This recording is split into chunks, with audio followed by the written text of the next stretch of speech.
Tu comprends? Et quand tu le vois comme ça, il faut le voir, il faut le voir comme quelqu'un qui ne se sent pas bien. C'est comme ça que tu peux l'aimer. C'est-à-dire qu'il n'a pas fait quelque chose exprès. Je sais pas comment c'est pas, il ne se fout pas de ta gueule. Tu comprends? Parce que si tu penses qu'il se fout de ta gueule, ben, tu vas le juger autrement. D'accord? Mais si tu penses que celui qui ne se sent pas bien s'arrange pour toujours foutre la merde, c'est pas sa faute. Il ne se sent pas bien. Il n'a rien fait de mal là. C'est juste qu'il ne se sent pas bien. C'est tout. Et donc, s'il ne se sent pas bien, il n'est pas dans cette lumière-là. Il ne voit pas ce que toi tu vois. Alors, tu vas avoir même pitié de lui. Parce que celui qui ne se sent pas bien là, celui qui t'insulte, il ne se sent pas bien. En fait, il souffre plus que toi. Tu dois être compatissant. Et cette compassion-là, c'est ce que Jésus appelle aimer vos ennemis.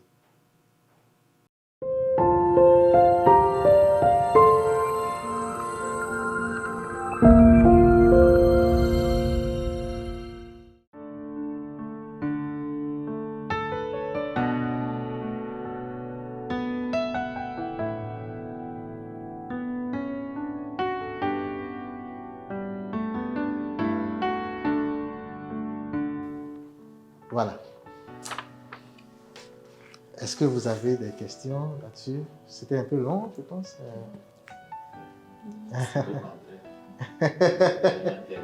C'est tellement intéressant, on n'a même pas envie que ça termine.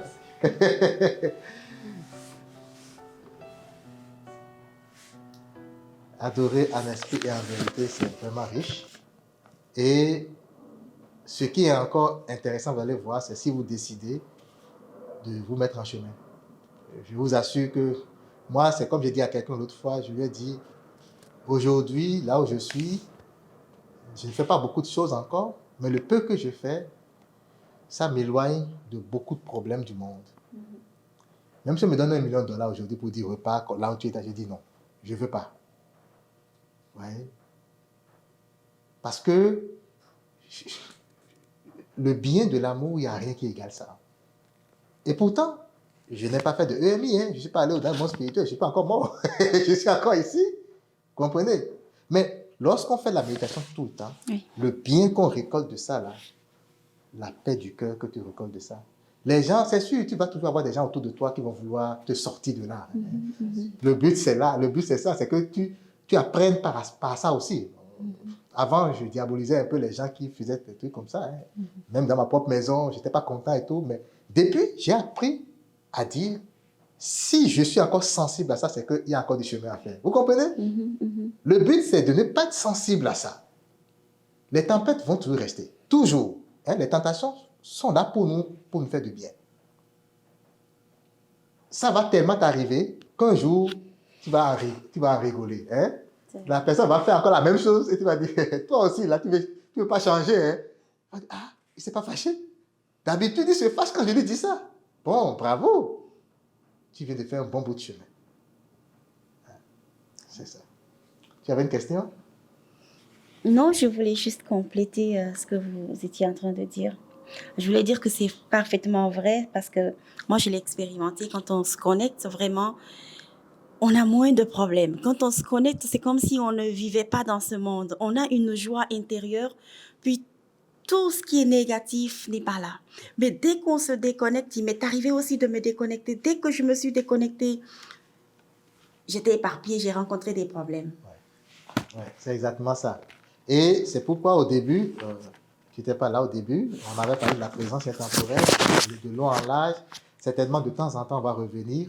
Parce que on apprend tout ça, mais le but, c'est de pratiquer la présence. Le but, c'est vraiment, dans toute chose, d'être présent à Dieu. C'est ça, le prier sans cesse de Saint Paul, là, c'est ce que ça veut dire. Ça veut dire que même si je marche, même si je travaille, même si je conduis, il ne faut pas que mes idées soient dans le passé ou dans le futur. Oui. C'est ce que ça veut dire. Oui. Alors, lorsque quelqu'un veut t'embêter, en guillemets, tu n'es pas surpris. Parce que qu'est-ce qui fait la résistivité? La résistance, qu'est-ce qui fait ça? C'est qu'on est surpris. Comme si tu étais en train de dormir, quelqu'un vient te réveiller. pas une paire de chiffres.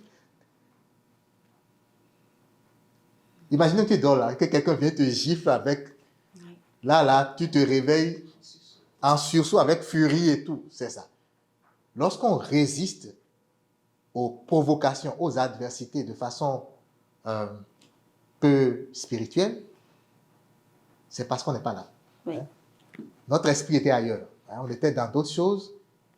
Et je l'ai toujours expérimenté. Hein? Lorsque je suis là, pendant que je parle avec mon épouse, et qu'elle me demande un service, je réponds avec gentillesse. Mais par exemple, quand je suis déjà en train de réfléchir, à cogiter à quelque chose de demain, là, ou d'hier, je suis dans mes réflexions, et qu'elle me demande, alors que je ne m'attendais pas, je suis plus résistant. Je dis d'abord le non, avant de me rendre compte que...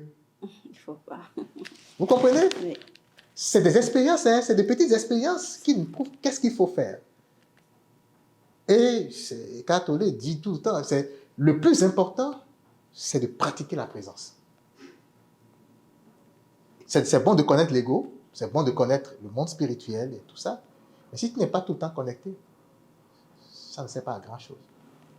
Hein? C'est la même chose hein, pour la prière. C'est très important de prier comme on veut, de chanter comme on veut, mais si ça n'a pas d'action sur toi, ça ne sert à rien. Ça ne sert à rien. Ouais? Donc, ce qu'on veut, c'est que tout notre être, toute notre vie soit dedans, hein, dans le spirituel. Pas juste la bouche, parce qu'on est tout le temps dans la bouche. Hein, si c'est la bouche là, mais nous sommes des hommes. On sait que nous sommes des hommes. On sait comment on est.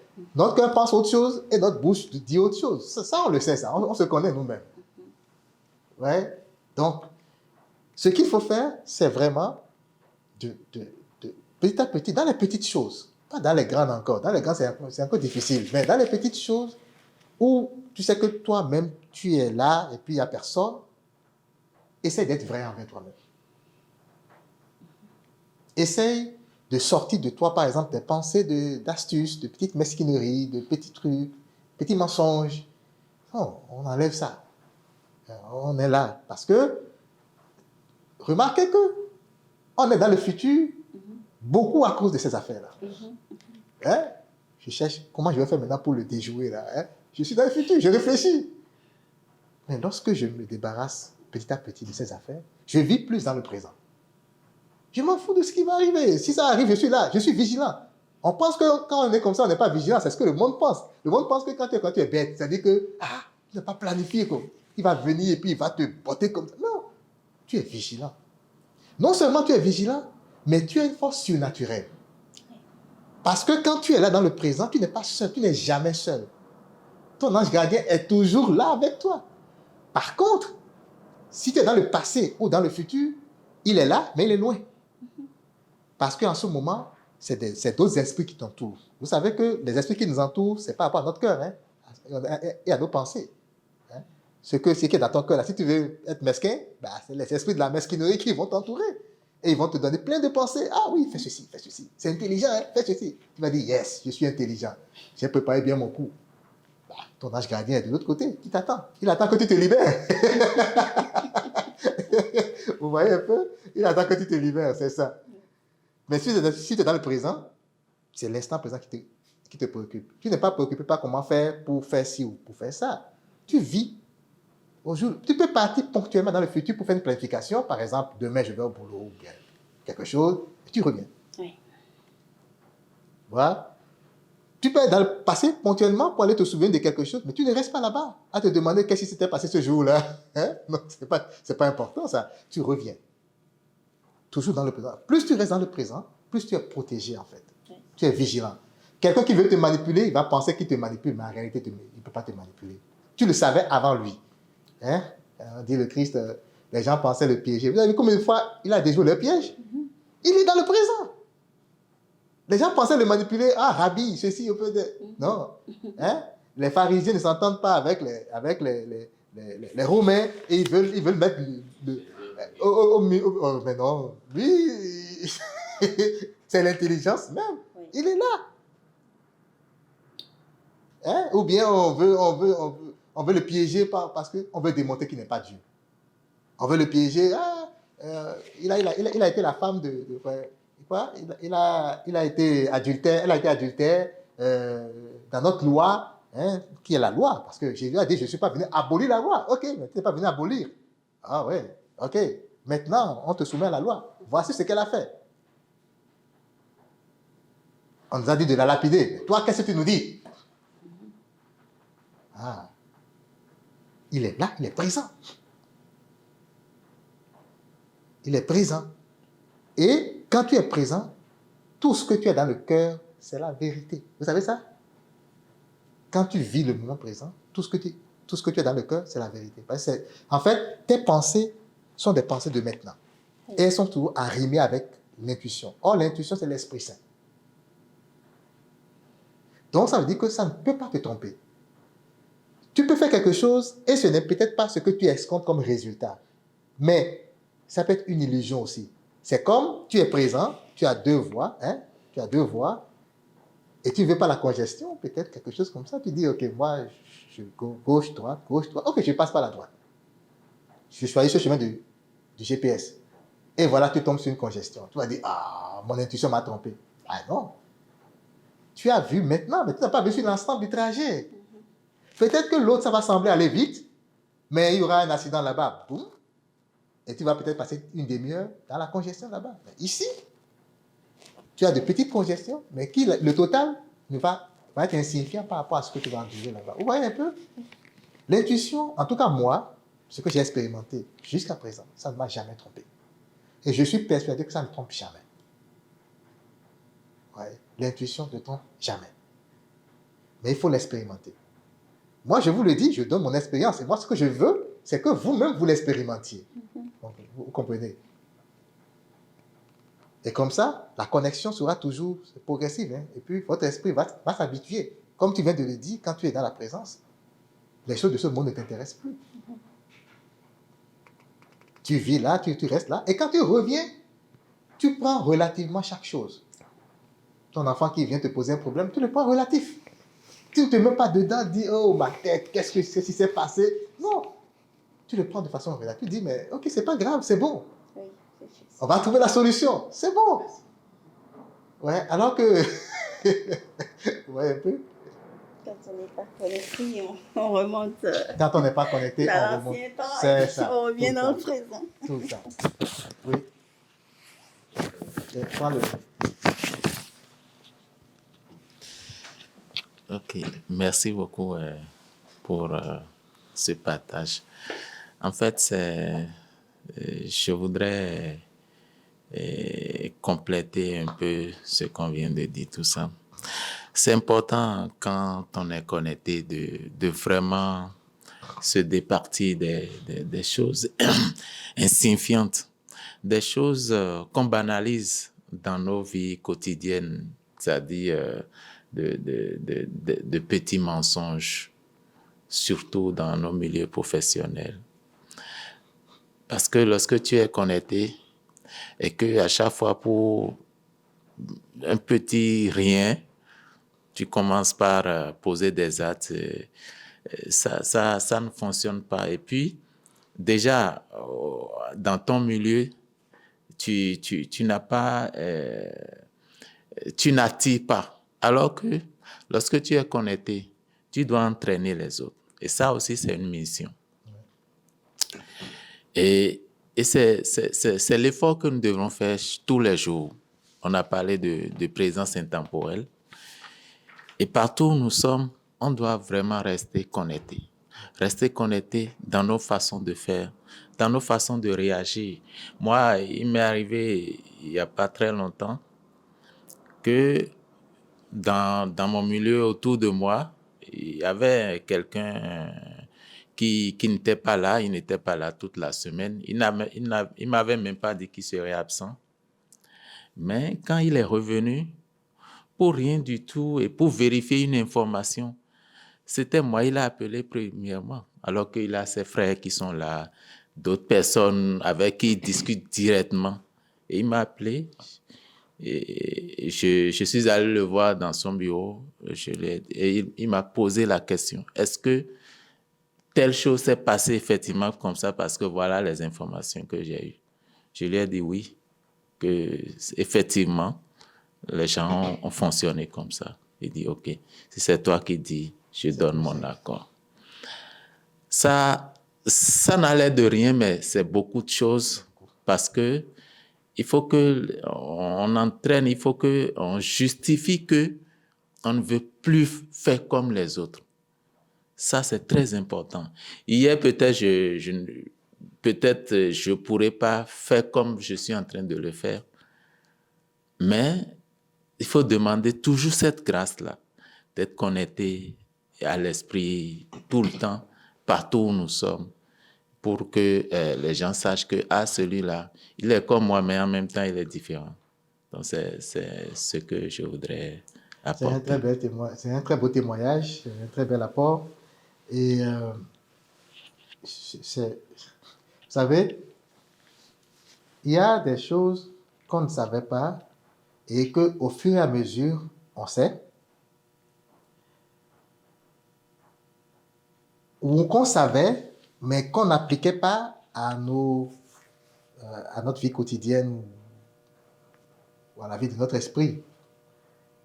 On a parlé ici, si tu te souviens, elle n'était pas là, Marie, on a parlé du bien-être et du mal-être. Hein. C'est la base de cette séance-là de spiritualité parce que, vous savez, moi, pour entrer en spiritualité, pour commencer par parler de spiritualité, je me suis un jour levé, j'ai regardé dans le monde les gens, la peur de 2020, là, avec la pandémie, comment est-ce que les gens ont toujours peur, les souffrances qui s'en sont suivies. Et puis, je me suis dit, Dieu, dis-moi, parce que c'est pas possible que toi, tu sois Dieu, que nous, on te prie, et que les gens souffrent comme ça. C'est sûr qu'il y a quelque chose qu'on n'a pas compris, ou quelque chose qui est encore à démontrer. Donc, j'ai eu une voix dans mon cœur qui me disait, je suis le Dieu de tout bien. J'ai dit, j'ai compris. Ça veut dire, tu peux souffrir. Tu peux avoir l'air de souffrir. Mais lorsque tu es avec le bien, tu es bien. Je ne sais pas si vous comprenez ce que j'ai dit. Le bien, c'est un état d'esprit. C'est des choses qu'on peut avoir. Hein. La représentation, cette affaire-là, on peut dire que c'est un bien que j'ai acquis. Mais ce n'est qu'une représentation, ce n'est qu'un symbole de quelque chose qui est spirituel. Vous comprenez? Le bien, c'est plus ce que je ressens en moi. Et ce qui donne le bien, c'est l'amour. Parce que le bien, c'est le fruit de l'amour. Vous comprenez? Alors, le baromètre, c'est est-ce que tu te sens bien? Ou alors, tu ne te sens pas bien. Il y a un maître spirituel, je ne sais pas si c'est le bouddhiste ou l'hindou, qui dit, si quelqu'un ne se sent pas bien, peu importe là où tu l'amènes, amène-le au ciel. Il va s'arranger pour foutre la merde là-bas. Parce qu'il ne se sent pas bien. Le simple fait de ne pas se sentir bien, ça fait qu'on n'est pas en contrôle de nos mouvements. On agit plus pour nous protéger, nous, que pour agir. C'est tout comme si tout ce qu'on fait, c'est par peur de quelque chose. Et c'est pourquoi c'est un baromètre. Quand on dit se mettre dans la présence, c'est pour se sentir bien. Parce que imagine que dans ton boulot, tu es là et que tu dois te cacher de tout le monde ou tout le temps te cacher de quelque chose. Peut-être que les gens n'ont pas découvert quelque chose, mais tu vas toujours te sentir mal parce que tu seras là à avoir peur. Cette personne, telle que je vois sa tête là, il est futé, hein? Il a peut-être vu ce que j'ai fait là. Et puis tu es là tout dans les analyses, dans les calculs. Tu n'es pas à l'aise. Et ça, on appelle ça esclavage. Tu es lié à quelque chose. Et gare à toi si quelqu'un découvre. Parce qu'en ce moment-là, tu n'es plus seulement lié à la chose, mais tu es lié à lui. Tu dois maintenant faire tout ce qu'il veut pour qu'il n'aille pas te dénoncer. S'il y a deux personnes qui découvrent, ça fait deux liaisons d'esclavage. Vous comprenez? Alors, du coup, c'est toi qui es la première personne bénéficiaire de cet effort spirituel que tu fais. La toute première personne. C'est-à-dire que tu es au boulot, tu vas tout te sentir bien. Quand tu es connecté, tu vas tout te sentir bien. Parce que le simple fait même que ton esprit se débarrasse de ces problèmes-là, c'est une paix. C'est ce que Saint Paul appelle la paix qu'on ne comprend pas. Parce que cette paix-là ne vient pas d'ici. Tu l'as juste dans ton cœur, simplement parce que tu es connecté à l'espace qui produit cette paix. Et c'est toi qui te sens bien. Et maintenant, c'est quand tu te sens bien que ce bien déborde vers les autres. C'est toujours ça. C'est la même chose pour le mal-être. Si tu te sens mal, ça va déborder vers les autres. Si tu vas à côté de quelqu'un, par exemple, qui est un peu plus illuminé que toi, il va sentir une mauvaise énergie. Il y a quelque chose qui ne va pas là. C'est-à-dire que depuis que le gars là, il ne te connaît pas, hein? Il te connaît de nulle part, mais tu es assis à côté de lui, là, simplement tu dégages quelque chose qui, lui, le met mal à l'aise. Parce que, et le contraire aussi est vrai. C'est-à-dire que si quelqu'un se sent très mal, et que toi, tu es connecté, tu t'assois à côté de lui, il ne va pas trop vouloir que tu te rapproches. Parce que les deux énergies sont incompatibles. L'amour, c'est une énergie. Comme l'électricité, c'est la plus grande qui soit.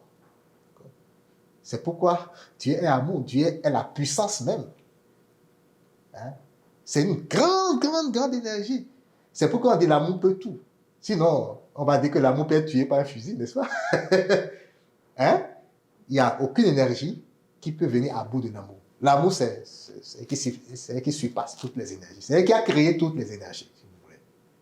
Donc, si tu es en présence, ben, tu es en présence de l'amour. Et tu te laisses abreuver un peu, petit à petit. Tu te débarrasses. Plus tu te débarrasses des choses, plus tu te mets à disposition de l'amour. Et de la lumière, de la sagesse, parce que les deux vont de pair tout le temps. Hein? On dit que l'amour est l'épouse de la sagesse. Hein? Et la sagesse est l'épouse de l'amour. Les deux ne peuvent pas. Hein?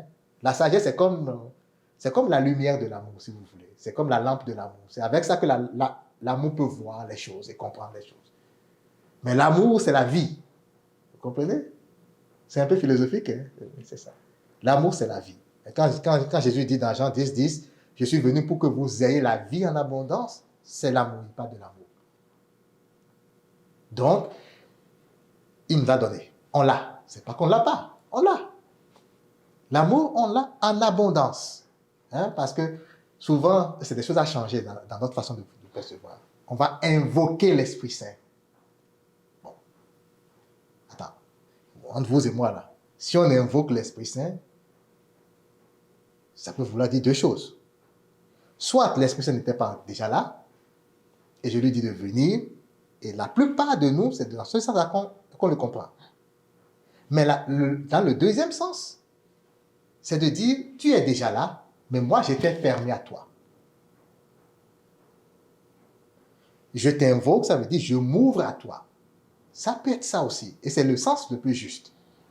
Parce qu'en réalité, l'esprit était déjà là. L'esprit est toujours là, en fait. C'est toi qui es fermé, ce n'est pas l'esprit qui est fermé. Et c'est pourquoi c'est plutôt la disposition d'esprit et les pensées qui sont en jeu ici. Pas parler pour dire esprit viens à moi, là. C'est pas ça la chose. Toi, dispose ton cœur à l'esprit. Ça dit, cesse de penser aux affaires d'hier et de demain. Cesse de penser à ta maison que tu viens d'acheter là et qui est très jolie là. Cesse de penser à ça. Après, tu pourras penser à ça. Maintenant que tu veux l'Esprit Saint, là, accorde-lui toute ton attention. Vous voyez un peu? Donc, c'est important. Moi, je utilise beaucoup ce baromètre. Quand je me sens mal, je le sais. Ça arrive parfois. On se réveille, par exemple, ce matin, je me suis réveillé, je ne me sentais pas bien. Je ne savais pas pourquoi. Je ne me sentais pas bien. Et quand c'est comme ça, je fais ce que j'ai à faire. Après, je me trouve du temps pour rester seul. C'est un peu calme. Remettre tout ça. Et puis, me connecter un peu. J'ai besoin de cette puissance-là parce que parfois, il y a des gens, ils vont juste rester tranquilles quelque part et puis ça va aller. Mais il y a d'autres, ça va prendre plus de temps. Moi, quand je garde le calme, et puis ça me permet d'observer mes pensées, et d'aller un peu plus en profondeur. Alors, ce que ça fait, c'est que les pensées sont l'ego, hein, parce que les pensées génèrent des émotions, hein, et puis l'émotion, c'est l'ego. Donc, l'ego s'en va. Et j'essaie de garder maintenant dans tout ça là. Donc, après, je vais chanter un peu, parce que le chant, ça chasse les mauvaises énergies et tout ça. Je chante un peu, et puis je commence par sourire, parce que tu ne vas pas rester là de ne pas sourire. Quand tu ne sens pas bien, tu ne souris pas. Mais quand tu as médité, que tu es sorti de là, c'est la joie qui est là. Si tu regardes la mine comme cela, c'est toi qui invoques encore les mauvais esprits à venir te retrouver. Et donc, ouais, c'est des choses qui arrivent. On est entouré dans le monde. Quand ça arrive comme ça, ben, il faut savoir que tu ne te sens pas bien. Et parce que tu ne te sens pas bien, tu vas faire tout croche, toutes sortes de choses. Par exemple, ton enfant joyeux vient vers toi, mais tu le repousses. Parce que tu ne te sens pas bien, tu es à l'antipode de la joie, là, tu n'es pas dans la joie. Hein? Tu le repousses, alors que le pauvre, il est venu t'apporter de la joie. Ton ange gardien allait le chercher pour t'apporter de la joie, mais toi, tu ne te sens pas bien, tu le repousses. Vous voyez un peu? Donc, c'est un bon baromètre. Et comme tu dis, franchement, Dieu nous a tout donné. Dieu nous a donné tout ce qu'il nous faut pour avoir une vie la moins compliquée possible. On ne dit pas qu'on ne va pas souffrir. Hein. La souffrance, ça nous amène toujours. C'est quand on va devenir vraiment parfait, hein, au terme de notre voyage, là, qu'on va dire, bon, là maintenant, on n'a plus besoin de nous incarner pour venir faire des expériences. En ce moment, on est parfait et puis on a la lumière et tout. Mais pour l'instant, on est encore là.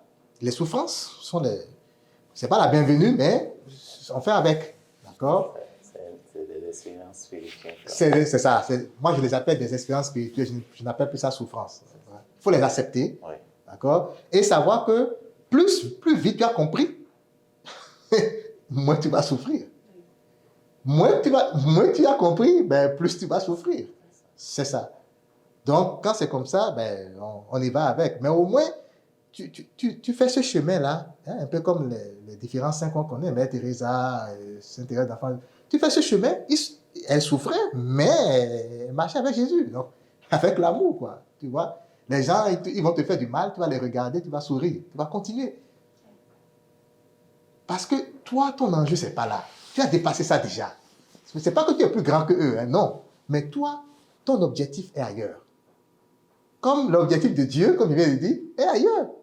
Ouais, c'est juste de toujours voir au-dessus des choses. Vous comprenez? C'est juste ça. C'est juste ça. Et il faut partager vos expériences. Hein. Tu vois, comme tu viens de faire là. C'est bon. Ça, on en fait chaque jour et à chaque instant. Donc, on ne peut pas dire, quand on va quitter ici là, quand on va se retrouver dans 2 semaines, vous aurez fait peut-être des milliers d'expériences. Hein? Parce que chaque jour, à chaque instant, on fait des expériences. Même comme tu dis, ça n'allait de rien, mais c'est une bonne expérience et c'est une expérience spirituelle. Donc, quand on partage, ça permet nous-mêmes de nous édifier et d'édifier aussi les autres. Et puis, ça nous permet de repenser à ces affaires. Et puis, c'est comme ça qu'on remplit notre vie de J'ai une autre, ça c'est une préoccupation. OK. Et en fait, c'est le chemin que nous faisons pour atteindre enfin l'objectif ou pour s'accrocher vraiment à l'objectif que nous visons est quand même important. Et tous les jours que Dieu fait, nous devrons être vraiment à l'écoute pour faire un peu plus, faire nos prochains, montrer que nous sommes, comme on le dit, c'est les lumières du monde. Mais à des moments donnés, on se demande comment est-ce qu'il faut démontrer qu'on est réellement c'est les lumières du monde devant certains qui sont plus proches, peut-être des amis, des frères et sœurs, mais qui apparemment ont quand même des réactions souvent qui font que à des moments donnés, on se réserve, on se dit, est-ce qu'on peut s'offrir en tant que celle à celui-là? Est-ce qu'on peut tenter de faire rayonner un peu de cette lumière-là sur celui-là?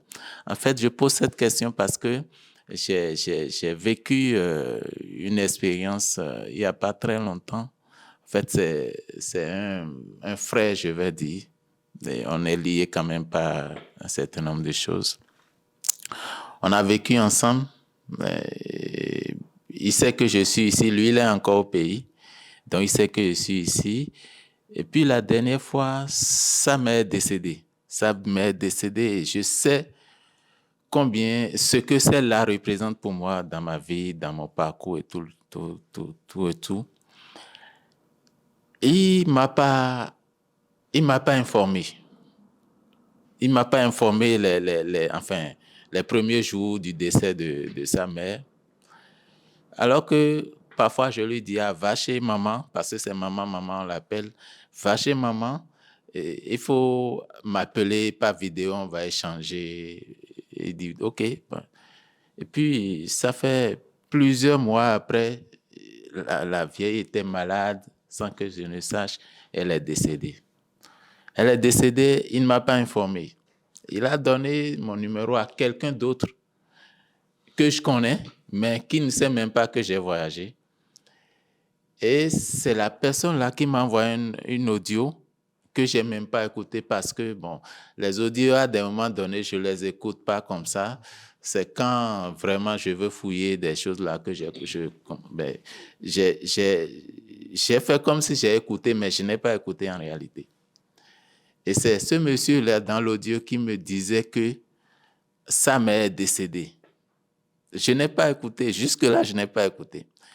Et puis, lui-même, il m'a envoyé, mon copain là même m'a envoyé un message pour dire, je sais que tu es informé du décès de ma mère et tu n'as peut-être pas eu le courage de me souhaiter des condoléances. Et quand j'ai vu ça en même temps, je l'ai appelé. Et je lui ai dit, oui, bon, elle était malade. J'ai commencé à savoir comment ça s'est passé. Il m'a expliqué un peu comment est-ce que la maman est décédée. OK, d'accord, il n'y a pas de problème. Donc, on échangeait comme ça quand ça s'est coupé. Ben, je me disais que je l'ai rappelé aussitôt parce que je voulais aller un peu en profondeur pour voir comment ils organisent les choses. Donc, je l'ai appelé, il n'a plus répondu, il n'a plus décroché. Et j'ai appelé celui qui m'a envoyé une audio. J'ai dit, excuse-moi, la dernière fois, faut pas que tu te dis que j'ai écouté ton audio sans te rappeler. Je n'ai pas écouté. C'est tout à l'heure que j'ai eu telle personne qui m'a dit que sa mère est décédée. Et le monsieur là m'a dit, oui, effectivement, que c'est ce qu'il avait dit dans l'audio. J'ai dit, OK. Et donc, le monsieur m'a dit que c'est comme ça, c'est arrivé. Il m'a demandé un peu comment est-ce qu'on vit ici. Donc, on a parlé de tout et de rien. Mon copain en question, jusqu'à l'heure, je vous parle là, il ne m'a plus rien dit. Comment est-ce que... Parce que je lui ai dit, mais si vous pensez que je peux apporter quelque chose, n'hésitez pas à m'appeler, n'hésitez pas à m'envoyer. Donc, plusieurs fois, moi, je lui ai envoyé des messages, comment est-ce que vous organisez les choses, parce que je voulais quand même témoigner de mon affection à toute la famille. Mais Dieu, sachant faire ces choses, dans la période, on a fait la messe du 1er août, j'ai profité pour demander une messe à la mère. Donc, un peu pour dire que parfois, moi, parce que ce que nous faisons, nous devrons essayer de l'appliquer autour de nous. Oui, ça c'est important. Il m'arrive d'appeler les gens, surtout dans des moments un peu spéciaux, pour leur dire comment est-ce que vous allez, juste pour échanger avec eux, partager avec eux, tout le reste. Mais lui, ça dit que je ne sais pas. Je ne sais pas pourquoi, ou bien il se dit que, bon, peut-être que j'ai eu l'information et puis je n'ai pas eu la réaction que lui souhaitait que je puisse avoir. Je n'ai pas compris jusque-là. Et depuis là, même quand je lui envoie des messages, même à l'occasion des fêtes du Nouvel An, je lui envoie des messages, il n'a même pas répondu. Moi, c'est quelque chose que je n'arrive pas à comprendre. Est-ce que vis-à-vis de de ces genres de comportement, est-ce qu'il faut il faut marcher à reculons ou bien il faut toujours continuer? Je sais qu'on peut continuer. Le Seigneur même nous a dit que c'est là même la mission est très difficile. Tant qu'il y a des gens comme ça autour de nous qui nous amènent à rebousser chemin, il ne faut pas leur donner l'occasion de faire comme ils veulent. Mais je trouve quand même nécessaire de poser le problème pour qu'on puisse savoir, on puisse se nourrir de ça et savoir comment continuer, quoi. C'est une très belle question. Je pense que c'est représentatif de beaucoup de situations que nous vivons. Et dans ce témoignage que tu donnes et de ce cas-là, ce sujet dont tu parles, en fait, si on doit regarder, c'est toujours des deux côtés. Que ce soit de ton côté, que ce soit de son côté. Et je vais dire pour chacun ce qui amène à parfois de l'adversité aussi ou des souffrances. Il faut dire que dans un premier temps, je l'avais dit, je ne sais plus à quel carrefour, ça fait peut-être quelques mois, j'avais dit que nous sommes appelés à faire, notre esprit ici est appelé à faire deux mouvements. Il y a la conversion et puis il y a l'amour du prochain. D'accord? Donc, sur le chemin de la conversion, ben, ça commence par nous. D'accord? Et puis pour l'amour, ça commence par les autres. Donc, il faut aimer d'abord les autres avant de nous aimer nous-mêmes. L'amour, Dieu ne nous demande pas de nous aimer nous-mêmes, même s'il dit comme toi, même ça, c'est pas ce que ça veut dire. Ça veut dire aime Dieu et aime ton prochain. Point. Parce que toi-même, c'est sûr que tu t'aimes déjà là. C'est évident. Même si parfois certaines personnes semblent ne pas s'aimer, ça peut arriver. Mais sur le chemin de la conversion, ça commence par nous. Et quand on dit chemin de la conversion, c'est que tout à l'heure, quand tu as commencé, tu as dit, nous essayons d'appliquer. Et c'est là le problème. En spiritualité, on n'applique pas. Parce que appliquer, ça veut dire tu apprends et tu appliques. Or, tout ce que je vous dis, j'ajoute de quelque chose à votre mental. Mais ce n'est pas mon but. Mon but, ce n'est pas de vous enseigner quelque chose. Moi, je ne veux rien vous enseigner là. Mon but, c'est de susciter en vous que vous alliez vous-même trouver la chose. Mais je vous montre juste un petit chemin. Je vous donne des informations pour vous dire c'est intéressant. C'est tout ce que je vous fais. Vous comprenez? L'erreur qu'on commet souvent, on confond la spiritualité avec les mathématiques, avec la biologie, tout ça. Non, ce n'est pas du tout la même chose. La spiritualité, c'est quand on enlève des choses. Tu vois? Ta tête est remplie de trop de choses. Enlève-les. C'est pourquoi on dit abandonne tes pensées, tes mauvaises pensées. Ton cœur est rempli de beaucoup de choses de ce monde. Enlève-les. Donc, la spiritualité, c'est retirer quelque chose. Et quand on retire, ce que ça donne un homme pur, converti. Au terme de notre voyage, c'est ce qu'on va devenir. C'est-à-dire que des gens qui ont tellement débarrassé leur cœur qu'il n'y a plus grand-chose qui nous étonne. Vous comprenez? Pourquoi je dis étonne? Parce qu'il ne faut pas oublier. Il y a quelque chose qu'on appelle l'amour propre. L'amour propre, c'est l'ensemble des attachements aux choses du monde. Quand il y a attachement, ce n'est pas seulement la voiture ou la maison. Ça peut être ça aussi. Pourquoi il ne m'a pas dit ça? C'est un attachement.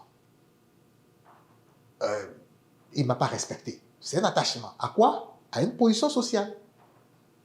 C'est faux ce qu'il dit là. C'est faux ce qu'il dit parce que moi, à l'église, on nous a dit telle chose.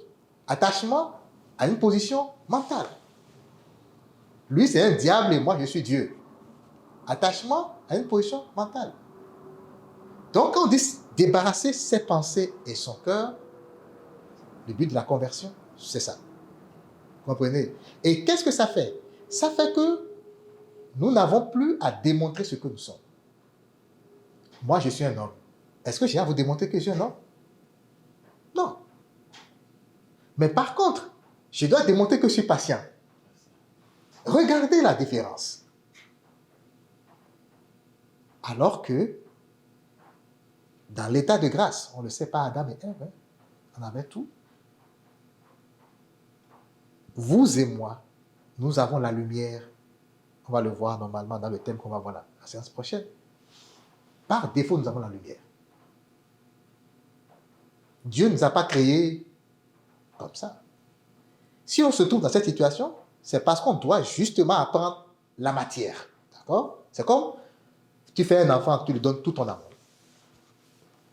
Tu ne veux pas te séparer de ton enfant. Il est avec toi. Tu lui donnes tout l'amour. Il te dit ceci, tu lui achètes les frites, tu lui achètes les yogourts, tu lui achètes tout. Mais malheureusement, à un moment donné, il doit aller à l'école. Tu dois te séparer de lui. Arrivé là-bas, il n'a plus son père avec lui, ou bien sa mère avec lui.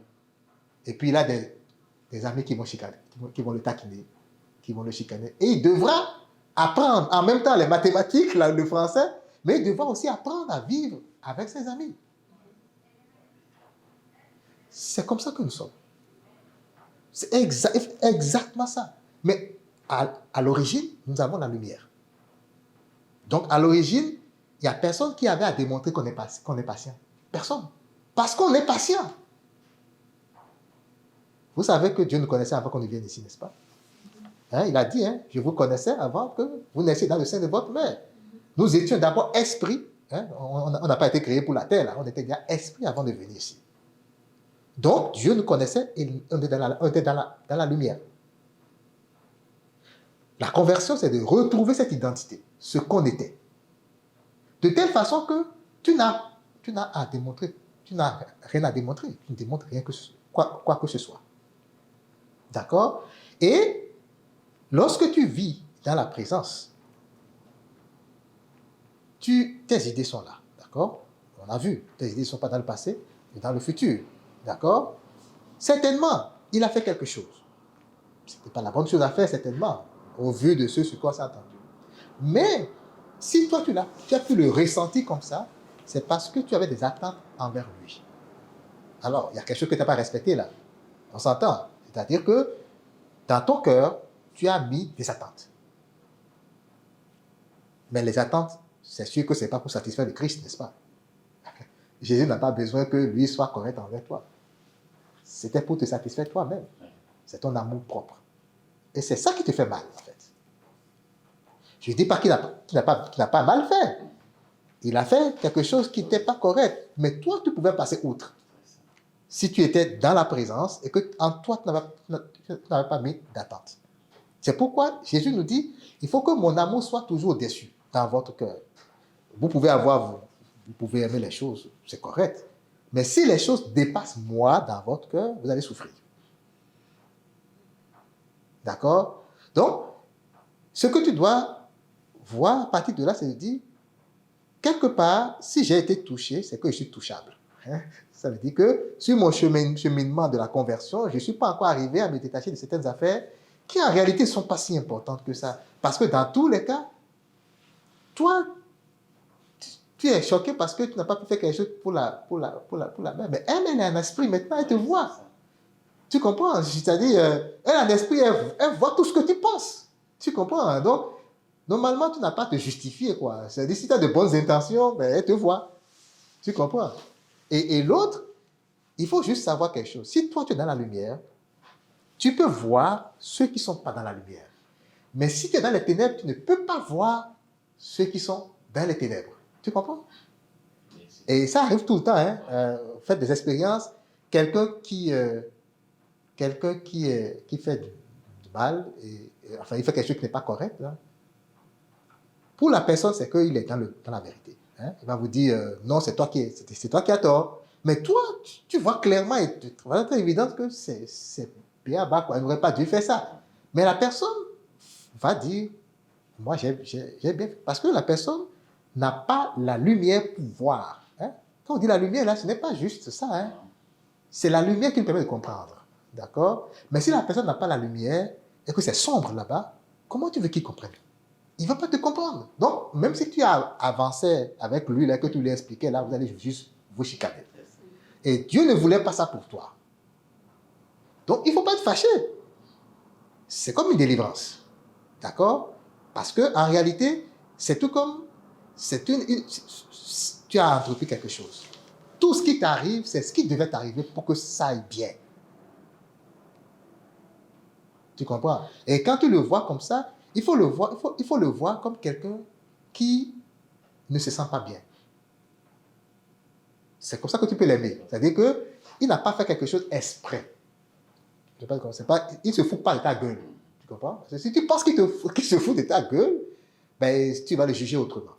D'accord? Mais si tu penses que celui qui ne se sent pas bien s'arrange pour toujours foutre la merde, ce n'est pas sa faute. Il ne se sent pas bien. Il n'a rien fait de mal là. C'est juste qu'il ne se sent pas bien. C'est tout. Et donc, s'il ne se sent pas bien, il n'est pas dans cette lumière-là. Il ne voit pas ce que toi tu vois. Alors, tu vas avoir même pitié de lui. Parce que celui qui ne se sent pas bien là, celui qui t'insulte, il ne se sent pas bien. En fait, il souffre plus que toi. Tu dois être compatissant. Et cette compassion-là, c'est ce que Jésus appelle aimer vos ennemis. C'est-à-dire, tu dépasses toi, tu t'élèves. Le problème, il est là. C'est-à-dire que lorsqu'à un moment donné, tu vois l'autre, tu sais qu'il est dans ce cycle-là. Il tourne en rond. Toi, tu as pu rompre. Donc, tu t'es élevé. Quand l'Esprit Saint a dit, je vais t'expliquer, tu as dit, oui, oui, explique-moi. Et tu t'es élevé dans sa lumière. Donc, lui, il est en bas, toi, tu es en haut. Et de cette lumière-là, tu vois beaucoup plus clair. Ah, mais il souffre en réalité. Sa mère est décédée, peut-être qu'il n'a pas eu l'argent, il est dans l'ego, il ne veut pas demander de l'aide. Hein? Peut-être qu'il a des frères qui sont là-bas, qui l'énervent. Peut-être qu'il subit beaucoup de choses. Tu es en haut et tu vois ça. Tu ne vas plus l'incriminer. Tu vas l'appeler, je te comprends. Je comprends ce que tu as fait. C'est sûr que j'aurais bien aimé que, mais c'est correct. C'est passé. Je comprends. Qu'est-ce que je peux faire pour toi? Lui, il va s'attendre à ce que tu te fâches, mais tu ne t'es pas fâché. C'est ce qu'on appelle la grandeur d'esprit. Parce qu'il ne peut pas te faire quelque chose qui va te sortir de... Tu comprends? Tu es plus que ça. Pas que tu es comme ça, non. En esprit, tu es déjà une lumière un peu plus claire, là. Tu comprends? Et c'est ça, ce comportement-là que tu vas avoir envers lui, qui va dire, ok, si lui, il ne s'est pas fâché alors qu'il n'était pas comme ça avant, hein, ça veut dire qu'il y a moyen, parce que tu vas voir, quand tu vas lui parler comme ça, il va sentir certaines paix en lui. Déjà, il était dérangé là-bas, là. Il avait l'appréhension. Paul, là, il est dangereux, là. Comme je l'ai fait comme ça, là, c'est celui qui m'attend avec quelque chose. Mais non, il m'a compris. Et il veut même encore m'aider. C'est comme ça que tu peux le convertir. Tu comprends? Et c'est à cause de ça, c'est ça que le Christ nous a... C'est ça que sur le chemin de Jérusalem, là, quand les gens... Jésus a dit d'aller voir les gens pour habiter chez eux, pour passer la nuit, parce qu'ils étaient en route, que les gens refusaient, les disciples étaient furieux. Ok, ordonne pour qu'on fasse tomber du ciel une boule de feu. Jésus a dit, mais vous ne savez même pas quel esprit vous anime. Hein? C'est ça. Il dit, vous ne savez même pas quel esprit vous anime. Là. Et il les a réprimandés. Parce que tu ne peux pas convertir les gens. Oui, les gens, ils n'ont peut-être pas bien fait. Ils ont vu un étranger, ils ne veulent pas l'héberger. D'accord. Mais ils ne se sentent pas bien. C'est juste, ils ont peur peut-être. Ils ont peur de quelque chose, ils ne se sentent pas bien. Mais si toi-même tu as peur, ben vous êtes sur la même longueur d'onde là. C'est une affaire d'énergie là. Vous êtes sur la même longueur d'onde, vous allez vous chicaner. Personne ne va comprendre quoi que ce soit. Mais si toi, tu t'es élevé déjà et tu comprends que dans la présence, ben, tu vas pouvoir le comprendre.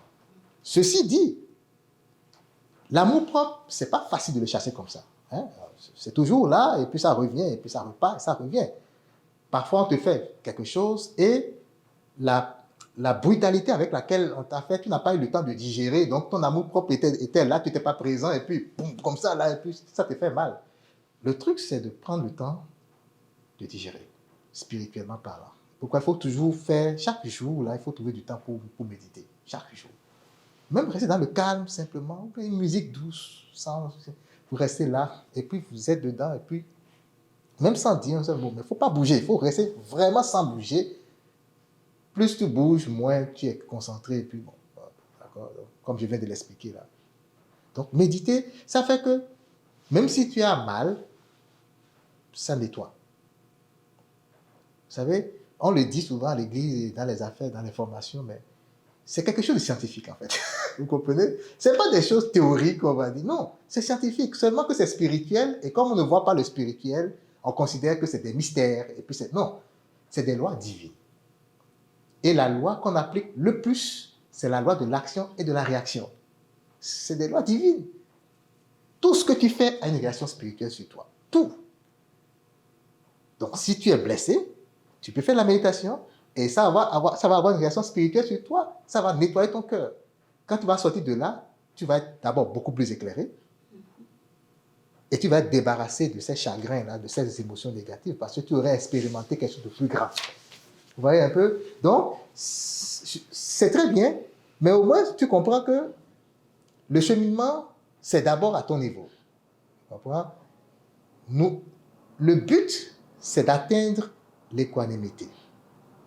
L'équanimité, c'est un terme bouddhiste qui veut dire l'insensibilité aux choses. Je dis c'est un terme bouddhiste, mais le Christ nous a dit ça aussi. Si on te gifle sur la joue droite, tends la joue gauche. C'est ce que ça veut dire, c'est l'équanimité. C'est-à-dire que les choses qui vont t'arriver là, il faut que tu sois à une certaine posture pour que ça t'atteigne moins ou ça t'atteigne plus. Tu vois? Et en ce moment-là, tu vas pouvoir comprendre les autres. Le but, c'est vraiment ça. Moi, je dis toujours merci à Jésus quand ça arrive, quelque chose qui arrive à m'ébranler, parce que c'est tout comme si tu étais à primaire, à la maternelle, maintenant tu as réussi à aller première année, et tu as réussi à aller deuxième année, et puis il y a des examens, hein. Les examens, c'est les tentations. Ça arrive tout le temps, et puis tu redescends en première année. En fait, ce qu'on veut faire, c'est d'avoir des bons examens, des choses pour dire, j'ai vraiment dépassé ça. Est-ce que vous comprenez ce que je dis là? Mais pour dire, j'ai vraiment dépassé ça, ben, il faut ça. Il faut que ce soit ta personne, et non des théories que tu dois appliquer. Vous comprenez? Et ça, c'est quelque chose, même en spiritualité, dans les livres de Swedenborg, il le dit, c'est la différence entre les anges du premier ciel, du deuxième ciel et du troisième ciel. Il y a 3 ciels. Donc, les anges célestes, eux là, quand Dieu leur dit fais là, ils ne réfléchissent pas, ils font. Mais les anges spirituels, ceux du deuxième ciel, eux, quand Dieu dit de faire là, ils vont aller dans la tête. Ils vont le faire, hein, mais ils vont d'abord, ça va passer par leur intellect d'abord. Donc, ça ne va pas être immédiat comme les autres. Ils ont moins de puissance que les autres. Parce que plus tu fais la volonté de Dieu, plus tu as la puissance. Tu vois, ils ont un peu moins de puissance que les autres. Mais quand même, ils le font. Tu vois, et les anges du premier ciel, eux, c'est so-so. Parfois, ils sont dedans, parfois, ils sont dehors. Mais ils ont, en gros, un bon esprit. Ils sont dans la pureté, en gros. Vous voyez un peu? Donc, c'est pourquoi on s'exerce. C'est à ça qu'on s'exerce. Et d'abord pour nous. Tu as constaté que c'est d'abord pour toi. Parce que tu as quand même souffert un peu.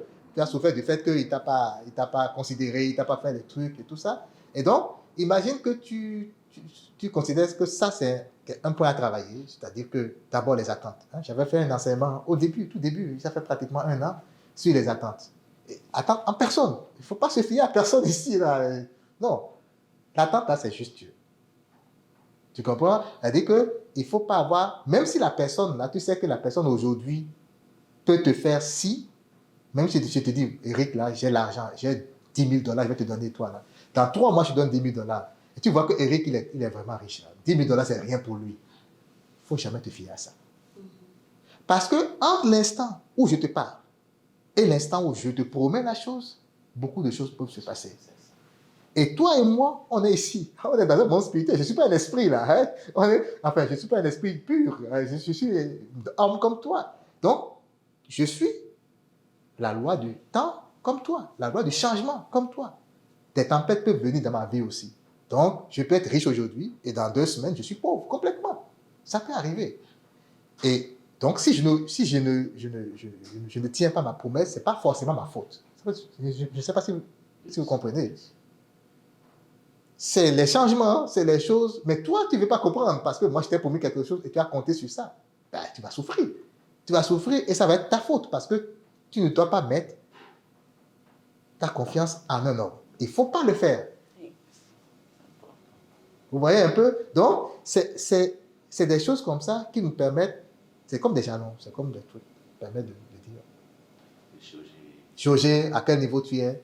Et heureusement que Dieu a mis ces affaires-là parce que sans ça, on n'allait avoir aucune boussole ici. On n'allait pas savoir si on avance ou si on n'avance pas. Mais pourtant, nous, on n'aime pas ça du tout. On n'aime pas que les problèmes arrivent. Personne n'aime les problèmes. Tout le monde veut être... sans problème. C'est ça, tout le monde veut être comme au ciel, là, ici. Mais on n'est pas au ciel, on est sur la terre. Sur la terre, le Christ a été clair. Vous allez souffrir dans le monde, il a dit ça. Et c'est pas forcément parce que quand on va un peu plus loin en spiritualité, on se rend compte que la notion du bien et du mal, c'est très relatif. Vous comprenez? Aujourd'hui, si on va à l'église, on va dire il faut faire le bien, il ne faut pas faire le mal et tout ça. Mais en réalité, pour Dieu, la notion du bien et du mal, c'est très relatif. C'est-à-dire qu'il y a des gens qui vont faire le mal comme une mission. Hein? Vous savez, hein? Judas. Oui. Vous comprenez? Ils vont faire le mal comme une mission. C'est très relatif. Donc, en réalité, dans l'absolu, il n'y a pas de bien et de mal. Il n'y a que du bien. Et le mal, c'est comme un outil pour reconnaître le bien. C'est comme l'obscurité est un outil pour reconnaître la lumière. En ce sens, on peut dire que ça existe. Je ne dis pas que ça n'existe pas, mais je veux dire, c'est peut-être illusoire. C'est quelque chose, on dit, c'est l'absence du bien qui donne le mal. Vous comprenez? Et celui qui fait le mal, il n'est pas forcément un diable ou un démon à faire cela. Il est peut-être en train de rendre un service à toi pour que tu ailles à la lumière. Vous comprenez? Et sans ça, tu n'irais pas à la lumière. Ouais. Mais il faut comprendre aussi. Mais il faut comprendre ça, c'est assez profond. Il faut arriver à s'élever pour comprendre que celui que tu dis qui te fait du mal, en réalité, c'est du bien qui te fait. Mais le Christ, il comprenait ça. Aimer vos ennemis, là, c'est ça. Oui. C'est important. C'est ça. Ça permet de comprendre beaucoup de choses. Beaucoup de choses. Et la vie que Dieu nous donne, elle n'est pas séparée de sa parole, elle n'est pas séparée de sa présence, elle n'est pas séparée de ce qu'il nous demande. Il faut juste aujourd'hui voir ce que Dieu nous demande comme une immersion dans notre identité réelle. C'est comme ça que moi je le vois aujourd'hui. Je ne vois plus ça comme morale, parce qu'on a passé des années à dire je ne vais plus mentir, je ne vais plus faire ci, je ne vais plus faire ça. C'est trop difficile ça. Parce qu'on veut le faire avec nos propres moyens, mais c'est impossible. On peut arriver comme certains saints, vraiment, mais eux aussi, je pense qu'ils ont fait l'effort de s'élever plutôt. Parce que si tu dois prendre chaque commandement et dire je ne vais plus le faire, c'est difficile. C'est difficile. C'est pourquoi beaucoup de gens disent non, l'église, on laisse ça tomber, là, ça ne marche pas, là, parce que moi j'ai tout fait. Mais... Oui, il y a trop de lois, il y a trop de ceci. Mais il ne faut pas dire ça aux gens. Il faut dire aux gens, c'est votre esprit. Parce qu'en réalité, comme le dit Saint Paul, le bien que je veux faire, je n'arrive pas à le faire. Parce que mon esprit n'est pas disposé à ça. C'est le mal que je veux pas faire. Oui, c'est ça. Parce que le mal, l'esprit est disposé au mal. Et donc, c'est le mal que je fais finalement. Donc, ça veut dire que si j'attaque le problème à la source, je balaie un spectre de loi morale. Donc, je balaie parce que je ne veux pas me préoccuper, je ne veux pas mentir, parce que je suis dans la présence. Dans la présence, vous savez que si je mens, c'est parce que j'ai peur. Hein? Le mensonge, c'est ça, parce que j'ai peur de quelque chose. Dans la présence, je n'ai pas peur. Et quand je viens dans la présence, je me rends compte que j'ai encore un petit truc qui veut me faire sortir de la présence. Hein. Par exemple, quelqu'un m'appelle, me dit, soutiens-moi dans cette affaire-là, on va faire un peu comme ça, là, soutiens-moi dedans. Et je me rappelle, je viens dire, si ton bras droit veut t'entraîner là-bas, là, qu'est-ce qu'il faut faire? Pouf! Je m'en fous qu'il soit mon ami ou pas, c'est pas important. Mais je l'aime. S'il me demande de l'aide, je le fais. Mais qu'il soit mon ami, non. Je veux des amis dans la lumière, hein? Pas dans les ténèbres, vous comprenez? Et ça, c'est ce que vous allez ressentir si vous avez décidé vraiment de quitter là-bas pour ici. Parce que plein de gens vont vous lâcher. Ils vont vous dire, ah non, mais toi, tu ne me supportes plus, tu ne fais plus ça. Même dans votre propre maison, vous allez voir des gens vont vous dire ça. Ça part d'abord du conjoint, de la conjointe, ça part de là. S'il n'est pas sur le même chemin, ça va être difficile de se comprendre. Toi, tu dis, ces affaires-là, moi, je ne fais plus. Mais vous êtes un couple. Et lui veut que tu elle veut ou bien lui veut que tu soutiennes dans ça. Mais tu dis non, moi je ne fais pas. Mais pourquoi tu ne fais plus ça? Ben parce que, au fond, j'ai compris que on peut gagner aujourd'hui, mais ça va nous induire un problème demain. On peut passer par là aujourd'hui. Mais demain, on sera lié à ça. Et peut-être ça va nous mettre dans plus de troubles que si on perdait l'occasion. Vous comprenez un peu ce que je dis? Et deuxième raison, je ne fais plus ça parce que si je fais ça, c'est que dans ma tête, c'est sûr que ça va me conduire au bon port. Mais ça, c'est ma volonté. Est-ce que je ne sais pas si Dieu me réserve autre chose qui est mieux? Vous comprenez? Donc, c'est des choses, il faut être fort. Il faut être fort pour s'engager dans des affaires comme ça, mais il faut être radical. Plus vous êtes radical, et plus vous allez voir les miracles se déverser dans votre vie. Parce que c'est automatique. C'est automatique. Souvent, on demande des miracles, mais on ne veut rien faire. Hein. On veut demeurer dans nos positions, on veut demeurer dans nos affaires, on demande des miracles. Mais ça ne marche pas, ça. Les miracles, c'est nous. Nous sommes le miracle. Nous sommes le miracle. Il suffit de dire, au lieu que mon amour propre soit là,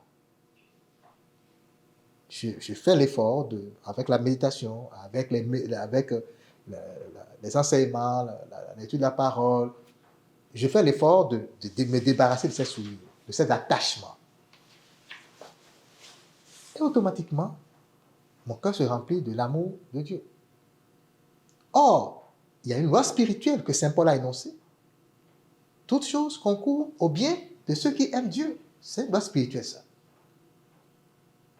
C'est vrai en dehors de l'Église, hein. C'est une loi spirituelle. C'est une loi de Dieu pour tout le monde. Aimer Dieu, ça veut dire quoi? C'est le placer en premier. C'est tout.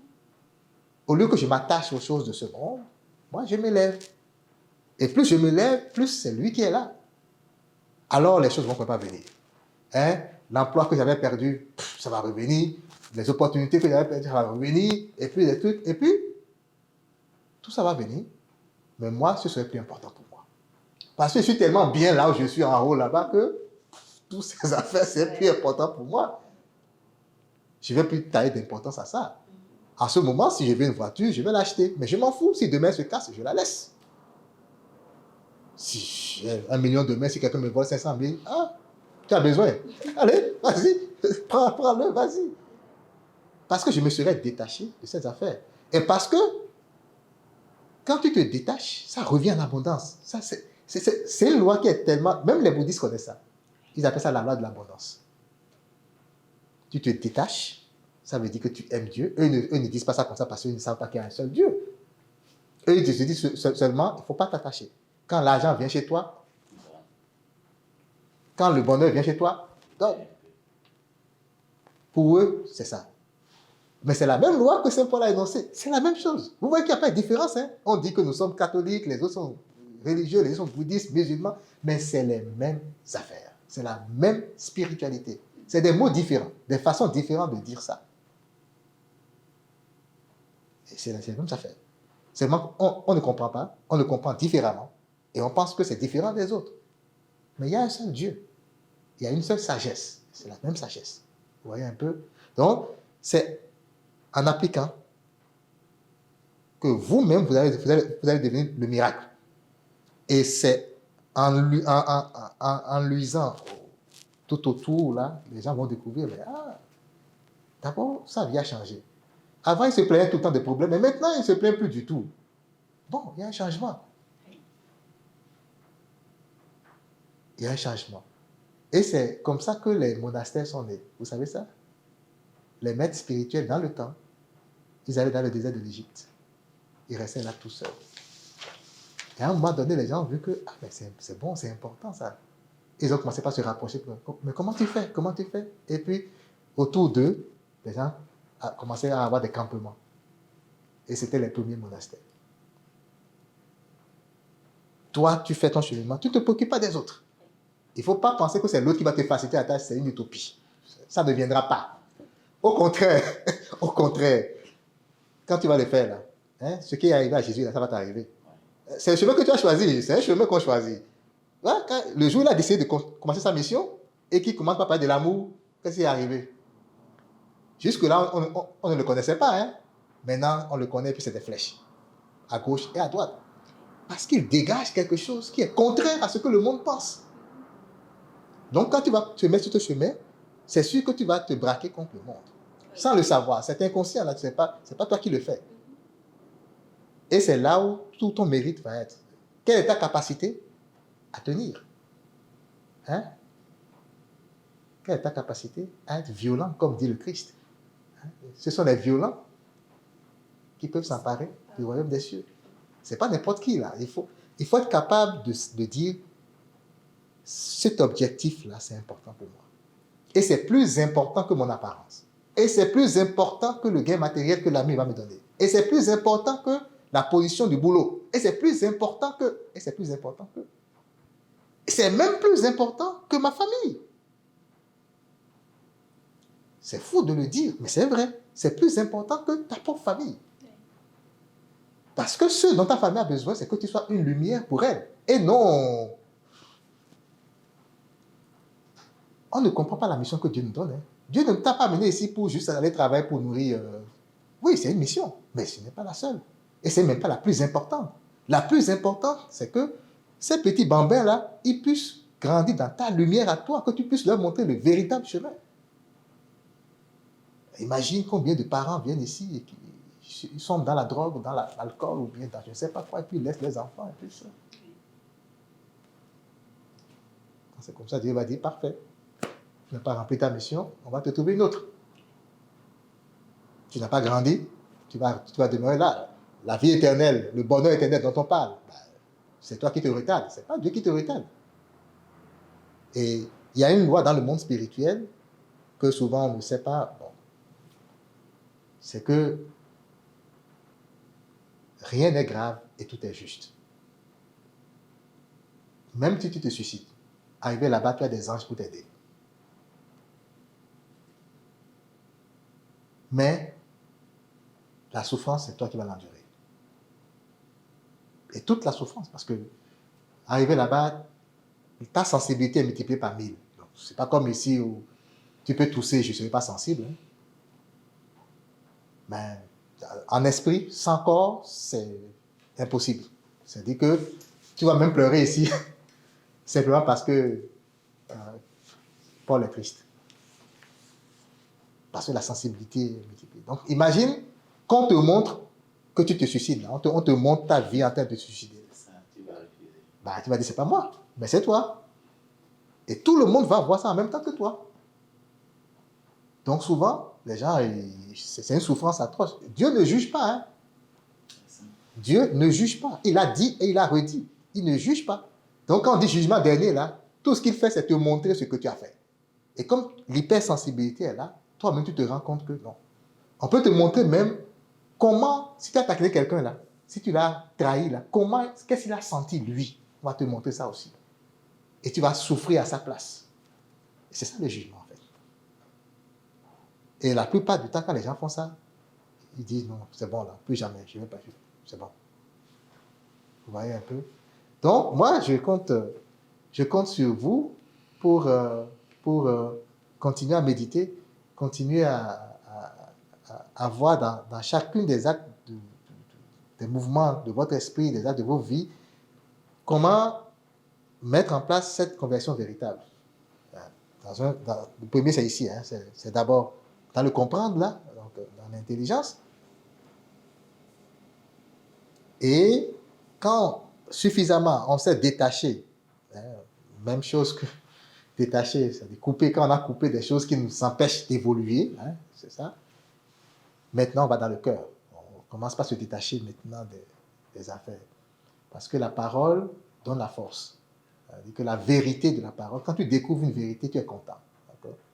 Quand tu aimes la vérité, ça t'élève un tout petit peu, ça te donne une certaine force, si bien que tu trouves relatif les autres affaires. Ça peut comprendre. C'est un mécanisme. Tout ce qu'on dit ici, là, vous prenez le temps de méditer. et puis autre chose qui vont venir en tête, ou bien d'autres lectures que vous allez faire, ou d'autres émissions que vous allez regarder, vous méditez là-dessus, et vous découvrez que là, c'est clair dans mon esprit, sans aucun doute que telle chose, c'est telle chose. Vous serez content. Surtout quand ce n'est pas exactement ce que vous pensiez avant. Vous serez content. Et ça va montrer que, il y a des choses plus sérieuses, il y a des choses plus importantes que là où je suis actuellement. Donc ça relativise le monde, petit à petit, petit à petit, petit à petit. Et le but, c'est que nous, on puisse s'élever pour aider nos frères et sœurs. Ça ne va pas être facile, hein? Je vais vous dire la vérité, là, vous le savez déjà, ça ne va pas être facile. Mais notre Église a besoin de ça. On a besoin de ça. On peut pas. Moi, je dis toujours, parfois, il y a des gens qui découvrent des choses dans l'Église catholique et qui vont quitter, ils vont aller ailleurs. Ça dépend de la mission de chacun. Mais moi, ce que j'ai ressenti, c'est vraiment trouver des choses, aller expérimenter d'abord, se convaincre, se convertir. Et maintenant, par l'expérience, dire aux autres, voilà la vérité. Aux autres à côté de nous, pas ailleurs. Là. Par exemple, faire le chemin et dire ce que les autres pensent dans leur religion, ce n'est pas différent de ce que nous pensons ici. C'est le même Dieu. Ils ne sont pas des diables et nous Dieu. Non. Même les hindous, ils ne sont pas des diables. Chacun a su son niveau. Ça, juste ça là, simplement là, ce n'est pas accepté dans notre Église. Mais si toi tu l'as expérimenté, que tu l'as implanté dans ta vie et que tu ne stigmatises plus les autres, et que tu trouves que, en réalité, ce qui est commun à tous, ce n'est pas la prière, hein, c'est l'amour. Hein, vous vous rappelez la parabole des 10 vierges, là? C'est ça. C'est ce sur quoi on sera jugé. La prière, là, oubliez ça. C'est pas ça du tout qui sera le truc. C'est l'amour. Et donc, quand on regarde ça, c'est tellement plus logique. Celui qui est au centre-ville de Montréal, qui ne connaît pas Dieu, qui ne vient jamais à l'église, il sera jugé de la même façon que moi. Sur l'amour. Peut-être même qu'il en avance sur moi. Peut-être que moi, je viens que prier, mais quand quelqu'un me demande $50, je ne lui donne pas. Ou je ne veux même pas l'aider à résoudre son problème. Mais lui, il est tellement sensible que quand quelqu'un vient le voir pour dire « aide-moi », il aide. Moi, je connais des gens qui tout le temps sont abeillés. Pour les SDF, là, il leur donne des trucs, du pain. Hein? Ma fille a fait partie la dernière fois d'une délégation où ils ont fait des sandwichs. Ils sont allés partager aux gens là-bas. Il y a des gens qui viennent par l'église et qui font beaucoup. Ils ont compris. Et il le faut. Et puis, dans mes révélations que j'ai lues, là, il y a Swedenborg qui a dit que parfois, il y a même des gens, vous allez trouver, dans l'animisme, en Afrique, qui sont au ciel. Parce que dans leur religion, ils ne connaissent pas Dieu. Donc, la connaissance, là, ils n'ont pas. Mais ils ont des valeurs très, très, très, très, très nobles. On ne fait pas du mal. Ils aiment. Et tout ce qu'ils font, c'est pour aider quelqu'un à survivre. Même s'ils le font de la façon la plus croche. Ils ne connaissent pas Dieu. Mais ça, là, Dieu ne regarde même pas ça. Ce qui se passe, la jauge, là, c'est l'amour. Si ton amour est ici, et que ta connaissance est là, les anges vont t'enseigner. Un peu. Ils vont t'enseigner qui est Dieu, jusqu'à ce que ta connaissance vienne au même niveau que l'amour. Mais si ton amour est ici, et que ta connaissance est là, on va t'enlever la connaissance, jusqu'à ce que ça vienne là. Tu vas devenir tout bête. Parce que tu as appris beaucoup de choses, mais tu n'as pas élevé toi-même ta volonté là. Tu es resté dans le mal, et tu connais les choses bien. Ta vie n'est pas arrimée avec ce que tu connais. Arrivé là-bas, on va dire non, c'est ton amour qu'on regarde. Donc, tes connaissances, ça ne sert à rien. C'est comme ça qu'il y a plein de grands, je ne sais pas comment il faut dire, de grands spirituels ou je ne sais pas quoi là, qui ne sont pas là-bas. Là. Ils connaissent beaucoup de choses, ils peuvent enseigner, mais l'huile là, c'est le cœur, c'est pas la tête là. Donc, arrivé là-bas, au début, tu connais plein de trucs, mais au fur et à mesure, tu descends, et puis ça vient au même niveau. et c'est là où on te classe. C'est automatique parce que on dit le ciel et l'enfer, c'est quoi? C'est des états d'esprit. Tu es dans le monde spirituel, il n'y a pas de lieu là-bas. On peut dire que c'est le même lieu. Mais toi et moi, on est ensemble ici. Moi, je vais vivre la joie et la paix parce que dans mon cœur, c'est lumineux. Mais toi, tu vas vivre l'horreur parce que dans ton cœur, c'est l'horreur. Vous comprenez? Donc, moi, je serai au ciel et toi, en enfer. C'est un état d'esprit. C'est pour ça que dans le monde spirituel, là on voit des êtres lumineux et d'autres qui ne sont pas du tout lumineux. Parce que l'âme, la lumière de l'âme, c'est tel que le cœur est. Donc, c'est vraiment l'amour. C'est la loi de l'amour. Jésus il n'est pas passé à côté là. C'est vraiment ça. Mais nous, on embrasse la prière. C'est une bonne chose de prier. Mais il ne faudrait pas que ça dépasse l'autre. La prière, c'est pour nous envoyer de bonnes intentions. C'est pour dire, je fais l'effort là, mais Dieu aide-moi un peu plus, parce que moi j'ai la volonté déjà. Et ça marche. Mais il faut déjà faire ta part pour que ça marche. Ça va? Bon, je pense qu'on va arrêter là. Très bonne séance d'échange. Ouais. C'est un sujet assez riche. C'est très riche. Et puis, on va en avoir d'autres par la grâce de Dieu. Et la prochaine fois, on est toujours sur le chemin hein, de devenir des êtres de lumière. Et ça, par exemple, c'est un gros morceau. Si déjà même on commence pas à mettre en pratique ça, vous allez voir des changements s'opérer hein, facilement. Déjà dans notre façon de penser, hein, et puis après dans notre façon d'agir. Et c'est le but. C'est le but. Moi, je voudrais que d'ici là, que ce soit vous qui allez partager vos expériences spirituelles, quoi. Oui, c'est le but. Moi, je ne suis pas prédicateur, hein, je ne suis rien, je suis personne là, donc je suis juste quelqu'un qui cherche Dieu et je veux partager parce que je pense que c'est très important. Moi, ce que je vis, ces choses-là. Ceux qui veulent, je leur dis. Ça, je vais parfois rendre visite à des amis, je leur dis ceux qui veulent, ceux qui ne veulent pas écouter, c'est bon, c'est correct aussi, c'est très bien aussi. Et moi, ce que je veux, plus on est nombreux à expérimenter la chose. Ce n'est pas juste de partager, d'enseigner, non, c'est pas ça. C'est expérimenter pour que les gens voient la réalité de ce que le Christ est capable de faire. Parce qu'on le dit tout le temps, Jésus est puissant, mais c'est que dans la tête, quoi. Ouais.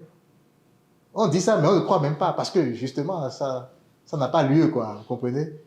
Donc, si on peut, nous, expérimenter réellement et montrer aux autres que, non, en faisant ci, ça, tu n'auras pas à demander qu'on paye pour toi pour un miracle, quoi. Tu comprends? Tu es le miracle.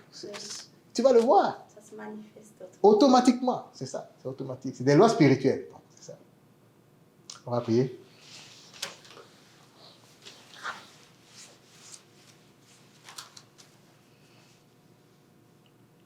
Au nom du Père et du Fils et du Saint-Esprit. Amen. Nous te rendons grâce, Seigneur Dieu, pour tout ce que tu as fait pour nous, dans notre vie sur la terre ici-bas. Seigneur, merci, merci. Seigneur, merci, merci.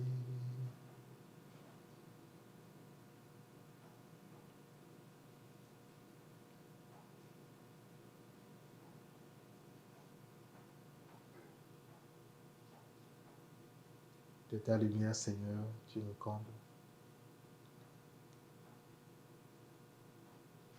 Ta face, ton visage, illumine nos ténèbres et nos zones d'obscurité. Tu te révèles à nous transfigurés.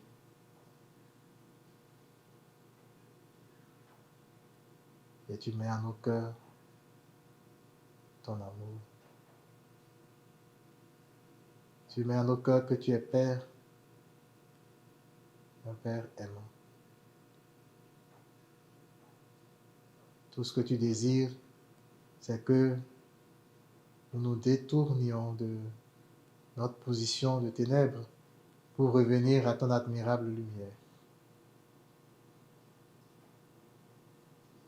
Merci de nous y conduire, Seigneur. Nous voulons vivre avec toi. Nous voulons vivre en toi.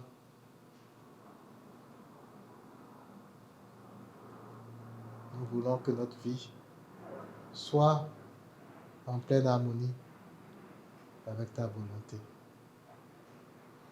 Nous voulons devenir de vrais adorateurs, Seigneur.